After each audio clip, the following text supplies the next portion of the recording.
రాష్ట్ర ప్రభుత్వం అధికారికంగా వీరనారి చాకలి ఐలమ్మ వర్ధంతి వేడుకలను నిర్వహించాలని భూపాలపల్లి రజక సంఘం నాయకులు మాజీ కౌన్సిలర్ ముంజంపల్లి మురళి డిమాండ్ చేశారు.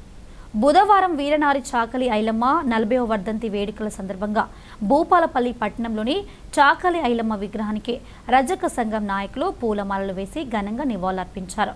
ఈ సందర్భంగా రజక సంఘం నాయకులు మాజీ కౌన్సిలర్ మురళి మాట్లాడుతూ ప్రభుత్వం ఇచ్చిన హామీలో భాగంగా హైదరాబాద్లోని ట్యాంక్ బండ్పై చాకలి ఐలమ్మ విగ్రహాన్ని ఏర్పాటు చేయాలని, అదేవిధంగా ఆమె వర్ధంతి వేడుకలను అధికారికంగా నిర్వహించాలని డిమాండ్ చేశారు.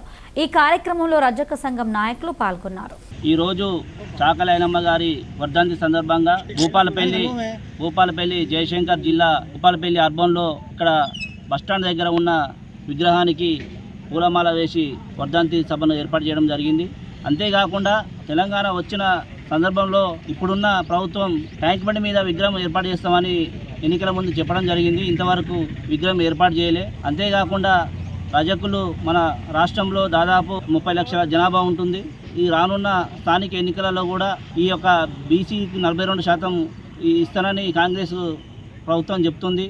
అందులో భాగంగా మా రజకులకు కూడా స్థానిక సంస్థల్లో అవకాశం కల్పించాలని, అంతేకాకుండా అధికారికంగా చాకలి ఐలమ్మ జయంతి వర్ధంతులు జరుపుతామని మాట మాత్రమే చెప్తున్నారు.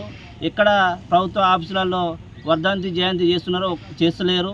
ఒక కలెక్టర్ ఆఫీసులే చేస్తామని చెప్తున్నారు. అది కూడా ఏదో నామమాత్రంగా చేస్తున్నారు. కులస్తులందరినీ పిలిచి చాకలి ఐలమ్మ ఆశయాలను ఎవరైతే కొనసాగిస్తున్నారో వాళ్ళని కూడా పిలిచి ఈ యొక్క వర్ధంతి జయంతి సభలను నిర్వహించాలని కోరుకుంటున్నాం.